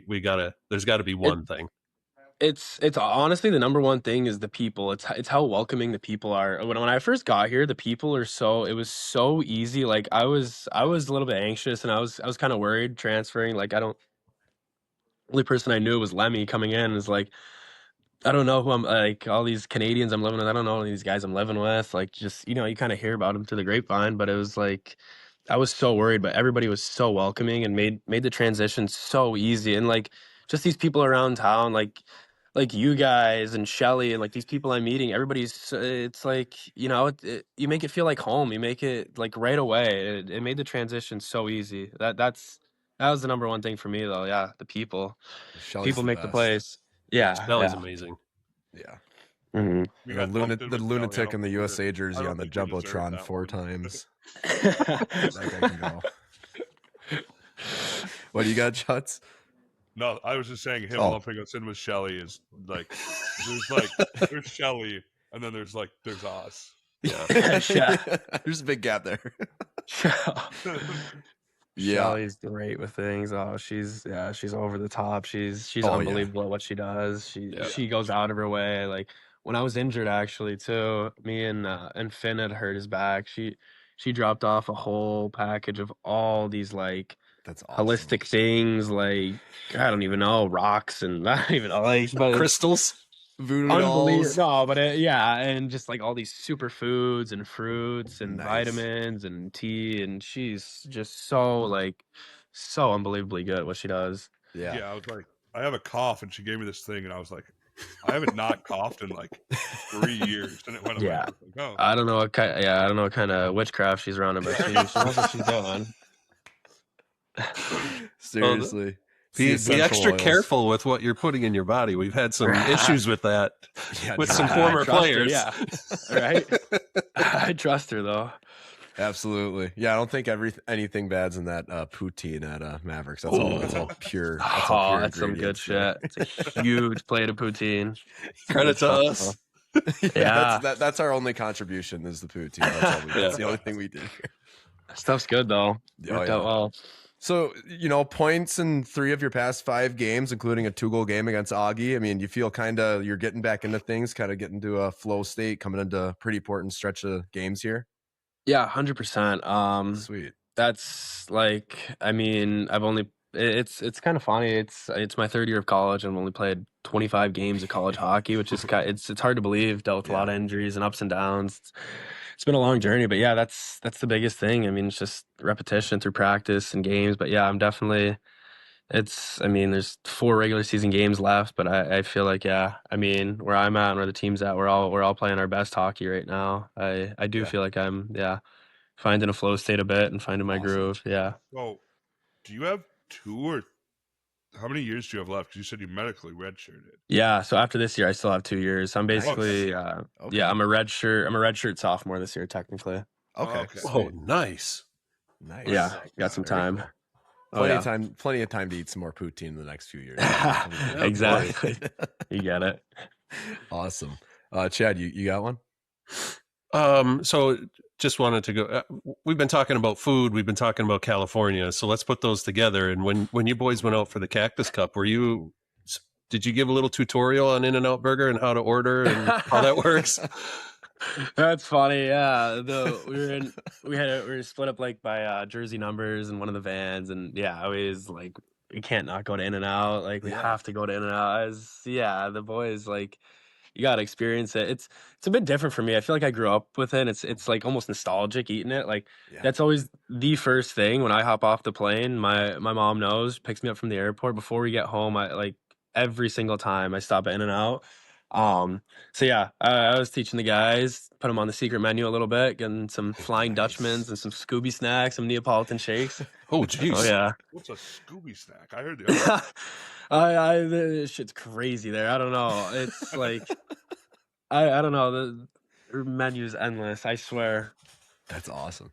Scooby snacks are a little different in Mankato. Yeah, a little different. We had one of those before the game. Yeah, we did. What is that? A shot? A Scooby snack? What's in it, Juts? I don't even know. You buy them all the time. Is that like the green shot? Yeah. Yeah, I had one of those in Mexico. They're actually delicious. They're so good. It tastes like it almost tastes like milk in a way. It's got to be some kind of. They put like half and half on the top. That makes sense. Okay. Huh. Mm-hmm. Very a little different. Yeah, definitely a little bit different. I'm sure these guys want to ask too, but heading out to Bowling Green, not an easy trip. It's a loud barn, pretty electric environment. I know the week hasn't started yet, but in your eyes, what are kind of some things you'd like to carry into next weekend, and maybe some things What up, boys? that What's going going on, on? fellas? What's going down in Bowling Green next weekend? Yeah, I think it's honestly just playing our game, playing our hockey. Like it's Yeah, it's gonna be a battle. It's gonna be a war. There's 4 games left. Every game feels like a Yeah. playoff game. It's like we know what we're getting into. It's preparation. Like we know we got to have a good week of practice. We got to be ready to go. But it's gonna be a hard barn to play in. They're loud. There's student sections on top of us, and it's gonna be some physical hockey. But I think really it's sticking to our system, sticking to our game. It's a big week of preparation, and these are huge games. Like it's especially standings wise and going into playoffs. But it's also, it's like you don't want to make it more than it is. Like it's just Right. it's just the next game mentality. Like it's just the next game up, one game at a time. That's really how you gotta take it. Absolutely. Chad, you got one to send us home on here? I asked on mine. Nice. What about you, Juts, or should I throw one in here? You got it. All right, I'll throw the last one too. So what? I mean, how much are the guys in the locker room looking at standings, scores, MPI, stuff like that this time of year? I mean, it's kind of hard to avoid, I'm sure, but you don't want to look too much into it, I'm assuming. Exactly. Yeah, you kind of hit the nail on the head there. I mean, like you don't obviously it's so important, and every game, and you're watching the scoreboard, but like at the end of the day, you just you got to control the controllables. You got to focus on winning your battles. You gotta do your job. It's me personally. I don't like to think about it. I don't like to look at it. Yeah, it sucks. Sometimes it stresses you out a bit. It's just win the games, just get your job done. It's gonna work out. So yeah. You betcha. Awesome, man. Well, we thank you for your time. We'll let you continue on with your Sunday, but thanks a ton for hopping on. That was a lot of fun, man. Sounds good. Yeah. Thank you guys. I really appreciate it. Sorry about showing up late. I didn't get Juts barely gets here every week, so it's all right. You're fine.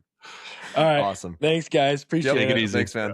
All right. Shout out to Somo for coming on. That was interrupting his breakfast there a little bit, but that was a fun one. He just a beauty of a kid. Really, really just happy to hear, him coming here and just struggling through his career with injury and stuff like that, and kind of finding a spot where the coaching staff and the training staff and stuff like that is just taking good care of him. And like we said, he's on. I think in the interview I said 3 of his last 5 he's got points, but he had an assist this weekend, so it's 4 out of his past 5 he's got points with a 2-goal game there against Augustana. So hopefully that'd be a guy to get going here. That would be really helpful going down the stretch. So shout out to him for coming on, and we wish him and all the guys the best of luck going to Bowling Green. But yeah, let's talk about it. Bowling Green, the Fitness for 10 series preview. Guys, it's a brand new year. We're almost 3 months in now, 2.5 months in. 2026 is officially here. And if getting in shape was on your New Year's resolution list and you haven't started yet, Fitness for 10 is going to be here all year. So whenever you want to start, just come on over. They have everything you need throughout their massive fitness facility located right in the middle of town on Madison Avenue. Pretty close to Play It Again, by the way. Upstairs, they've got dozens of cardio machines, from treadmills and ellipticals to my favorite sweat machine, the Stairmaster. Downstairs, you'll find a huge weight room with plenty of squat racks, benches, dumbbells, sectionalized machines, and pulley stations, along with a brand new LFT studio, a spin cycle studio, and a separate dedicated personal training area if you're looking to get started. Sound nice? Yeah, it is. It's the best one in town. I've been going there for years, and I absolutely love it, and you will too. Sign up at fit410mankato.com. I'll see you there. Taking the long trek out to Bowling Green. Did we just lose Juts? Yeah, he said his computer died. Oh, I didn't catch that. All right, well, we'll see if Juts hops back on or not. I know he had to go anyway, but taking the long trek out to Bowling Green, just taking a look at their past few games here. We don't need to recap their entire schedule, I guess, but coming off a split with Augustana, a 1-0 win on Friday and a 2-4 loss on Saturday. Obviously, we just touched on that. A split with St. Thomas, the loss going to overtime, and then a regulation win there on Saturday. So a couple big results against the kind of teams at the top of the list here in the CCHA. going back down. They swept Bemidji both in regulation there. Then they split with Lake State. Just some weird scores, which was kind of the story of this team from the beginning of the year too. Chad, I mean, this is a big one. I don't know that we have to say too much about how important this series is. I think they got 43 points. We're at 41 points in the CCHA. It's tight. Absolutely. Yeah. I mean, no matter who we are playing, it's a big weekend because, like you said, we need points. So, they were playing good in January coming out of the break. Like you said, splits with St. Thomas and Augustana the last couple weekends. We're definitely going to have to sweep them, and then I think we'll probably need some help from them as they finish off the year against Michigan Tech. But yes, we've been confused by this team. Yeah. I think all year, even since our first episode this season, with all the CHL kids coming in and all the preseason do-to-dos about their recruiting class and all this stuff, and we were just like, we're not buying it, whatever. I mean, they've turned out to be a pretty good team, and at this point in the season, this is going to be an all-out war. Yeah, it's going to be that rink, man. That's one of the best environments in the CCHA too. I think it's kind of not talked about or slept on or whatever, but when it's full, it's low ceilings. I think it still seats. I want to say it seats close to 4,000. It might say on their team page here. Are the bleacher creatures still a thing? Yeah, they tweet at me from occasion on Twitter. Okay. Yeah, they're still there. So yeah, according to this, it says their seating capacity is 5,000. So that's 5,000 people in a rink that has ceilings that are probably about the same size as Ferris's. So pretty just tight, just on top of you environment, just like Somo said there. So I just clicked on an ad on CHN. I don't know where my video is going now. So thankfully it's a Fortnite Sonic ad, not massive Bongaloogaloos. Yeah, no, this simple hack that keeps rodents out of your engine. I don't know what they're. As long as we don't lose the video, as long as we don't have to re-record this, we're good to go. Exactly, should be all right. But yeah, Juts, I mean, I know we lost you there for a second, but I mean, huge weekend coming up here. They've got some goal scorers, but they're, a lot of their stats are spread out. I mean, they've got this Quinn Emerson's leading their team. He's a senior, 30 points in 30 games. But I mean, other than that, their scoring's relatively spread out. They got a few guys, 27 points on the year, 26, 24, 18, and then a lot of guys that are just kind of all towing the rope at the same time. The Jacob Steineman kid, the freshman, he's been playing most of their games. He's looked pretty good. 921 save percentage, 214 goals against. Cole Moore's also played some games this year. But I mean, what do you think, Juts? This is a big one. Huge. So they're the ones that has that guy that's been kicked out at Gustav Sternberg, the college hockey terrorist. Allegations. That kid, I feel like he's like Tom Wilson, where you'd love to have him on your team, but hate to play against him. All right, Big Bag. We've had too much Tom Wilson talk today. No, we gotta stay healthy. Biggest thing is keep that dude away from the second. No, I'm not. Never mind. What? Nothing. Sorry, making myself laugh. And then the health of our team is in question again for what feels like the 20th weekend in a row. Is Hoopka healthy? What happened with Waddy? His wheel's good to go. His wheel's fine. So, we got to stay healthy. Biggest thing is staying healthy for the tournament. Because chances are an at-large bid is only going to happen if we win the tournament. And then at that point, an at-large bid don't matter. Yeah, at least get to the championship game, and then if that goes to overtime or something. But yeah, who knows how it's going to shake out? No, exactly. So this is, I know we've said it a couple times, this is the biggest weekend of the year. Yeah. If we don't get 4, if we don't get 5, if we don't get 6, home ice is in question. Yeah, we need home ice. I don't Yep. care because we get, especially just because our season tickets, we got less tickets for this year for the same price as last year. So we need those quarterfinal tickets. You know what I'm saying? Oh yeah. To How make much it did you worth it. pay for tickets last year? It's like $40. Acting like you're a seasoned vet, like you've been in the Blue Line Club for 20 years.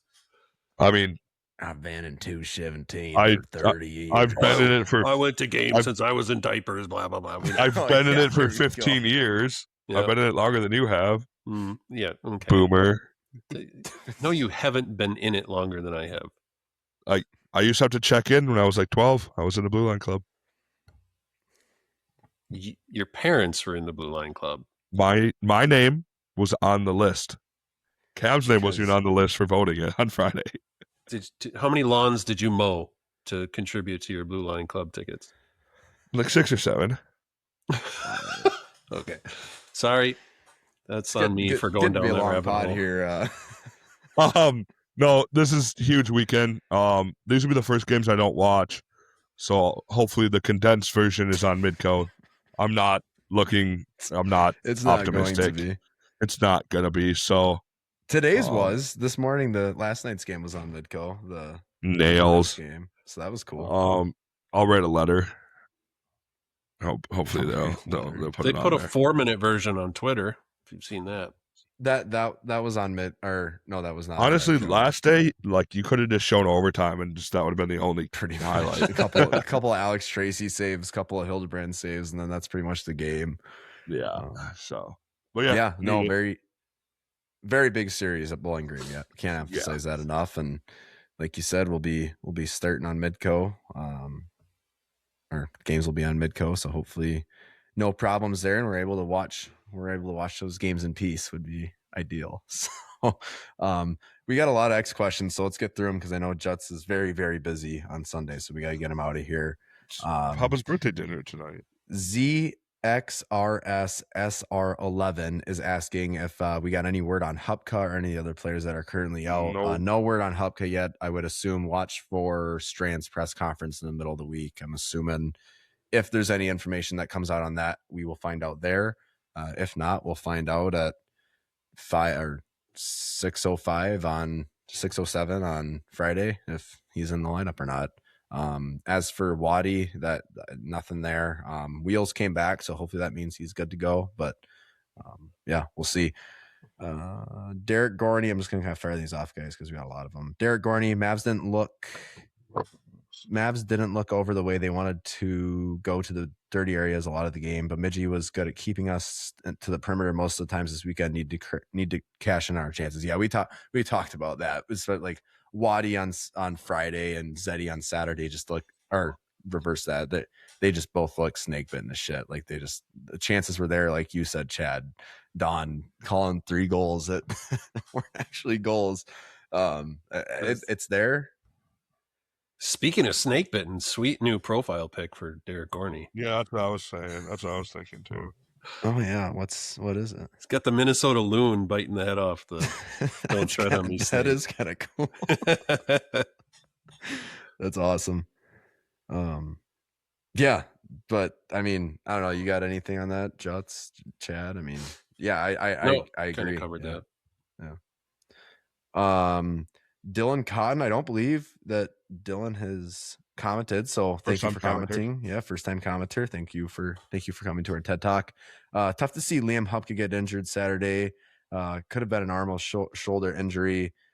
Why didn't we go back in time and challenge for a major review? Because there wasn't one.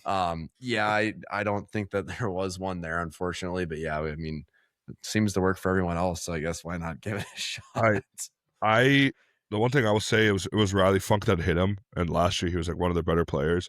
And I remember sitting there on Saturday, I'm like, where the hell is Riley Funk? He's just hasn't looked like he's been out there. So I guess he had to make his appearance known somehow, even if he can't score. So yeah, I mean, that was third. Was that third period? Second was the Humka second period. Yeah. Okay.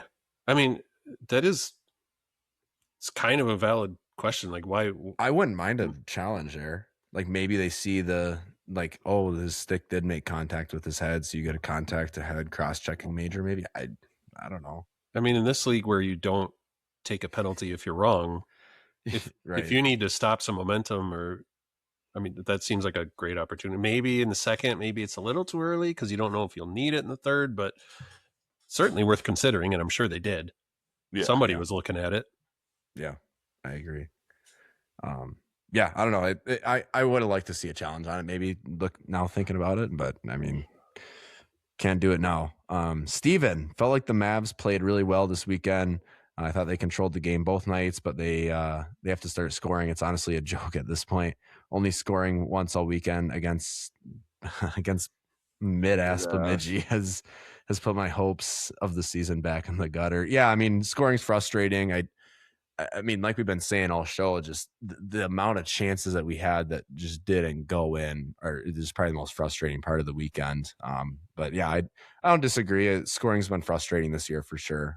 But you just gotta hope it takes one weekend to get it figured out, right? You know, maybe if Somo can get going, like he's kind of started to heat up. If like we said all season, about Zeddy can get going too. Like there's just the guys that you kind of think that are going to be your goal scorers at the beginning of the season. If they can get going at any weekend, so we got to stay positive, right, Chad? Positive, yeah, man. Podcast. Why not? Irrational Mavs fan. Why can't we enter the offensive zone during the power play consistently? I thought we played good both nights. I like how we finally started hitting people on Saturday. Wish we would have played physical every week. The officiating was terrible as well. Don Lucia, oh boy. Don Lucia is a POS commissioner. Irrational Mavs fan is not a fan of Don Lucia this weekend. Yeah, all the special teams was frustrating to say not all the power play is frustrating. The penalty kill was great this weekend, obviously. Yeah, I'm with you. It would have been great to see something get going on the penalty on the power play. I think that's something that's struggled pretty heavily all year, and probably not having a guy like Rhett Pitlick that can kind of run a power play is really showing right now. I don't know. I mean, Chad, and you probably think the same. No, I totally agree. I'm more interested in his other comment that he made. If we can get into that one. Yeah, I don't. Do it. What's that? Do we open this can of worms? I don't. I just think it's funny. Oh no, it's not our comments. We didn't say it. Yeah, we're just reading people's comments. All right, Irrational Mavs. Second question. We know we're going to get a 5-minute major every game, no matter what we do. I say we make the extra skater the sacrificial lamb. It'll make the penalty worth it. Run through the goalie or just punch a guy. I'm not rooting for injuries. Just sick of these weak ass calls. Yeah, that'd be fun. All right, Bryce, go make it worth it. Take 42's head off. No, Jim's. Jim's, you're up. Yeah, it's a strategy. It's one way to do it, I guess. I don't know. That's something. Could you imagine? Just first shift, just run a guy through the wall and just go like slash your goalie in the head or something. Just something completely out of pocket. Hey, Scott, keep my stall warm. I'll be back in 30 seconds. Oh, that's funny. Turn the hot tub on. I'm going to be sore. Turn the hot tub on. Oh, we need fighting in college hockey. Oh, it's a long one. Matt Borst. How do the Mavs let a goalie with an 884 save percentage look that good? I know they hit lots of posts, but come on, 18 shots is pathetic. Should have had 6 points this weekend. Yeah, we absolutely should have had 6 points. I don't disagree. One thing I'll say, since you brought up numbers here, though, I think this Bemidji team has just struggled a lot internally, locker room wise, stuff like that. And talking to Jared, I think a lot of the individuals on this team are a lot better than the team stats might say. Yeah. And I think for one, that is the goaltender. And I think Hildebrandt's going to be really good. Yeah, he's got his nights, and he had 2 great nights against us. Unfortunately, I mean, he made some great saves. He's their guy.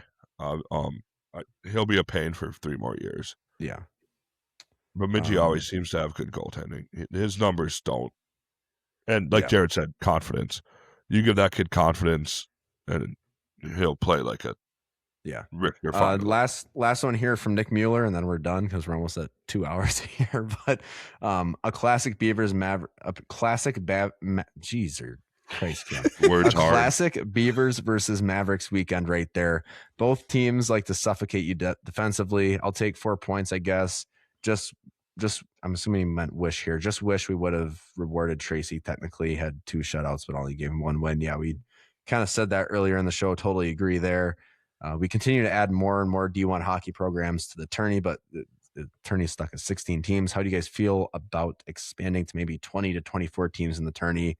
For the 20 team hypothetical, the extra spots are play-in spots, and for that style, and then the 4th seed of each region. I mean, I don't hate it. I guess that wouldn't be, especially if more teams keep popping up. I wouldn't be completely against it. More teams need to pop up because that's like we're getting into right now. I don't see it happening. 1/4 of teams making the tournament's pointless. That's just like the tournament doesn't mean as much anymore. If half, like a quarter of the teams make it. No, not yet. Like if the SEC all of a sudden comes out of nowhere and has a college hockey program or conference, which would be Nails. Yeah. Then yes, expand it. If regionals were selling out and people were going to these games like crazy, they would absolutely do it. Right now, there's no chance they're going to add more regional hockey games. No, not with. I mean, Fargo was great last year, but not. I mean, other than that, that's an outlier. Yeah, they just got lucky with who was in it. Yeah. Right. That's all we got for questions, guys. You got anything more for episode 20 here? No, go USA. Go USA. Go Eastview, Apple Valley, Burnsville. There you go. You're 3 teams in one. Well, Burnsville like fully absorbed into Apple Valley a couple of years ago, so it's technically Eastview, Apple Valley, but there's 3 associations represented. Does Burnsville still have a varsity team or no? No. Wow. Damn, how the mighty if they have one of the best rinks in the state and they can't even have a varsity team. Yeah, they used to be good too. Is that so? What's the varsity's home rink then? I think they play some games at AVSA and a couple games at BIC. Okay, that's crazy. Mm-hmm. So where do they practice at Apple Valley, or does Austin have to freaking drive every day somewhere? Well, Austin will go to Austin will go to Eastview, so they practice at Hayes. Okay, I think Hayes or AVSA, but whatever. Hell yeah. Well, if you're still listening, good on you. Justin's like, I gotta get going now. We're talking about Austin's practice schedule for high school hockey. But anyway, that'll do it for this episode of Chattin' Mavericks. Shout out Play It Again Sports, 10K Takes and Captain's Patch, Maverick Sports Grill and Fitness for 10. And of course, thank you all for tuning in to us clowns as usual. We'll see you at the rink. Roll Mavs. Roll Mavs.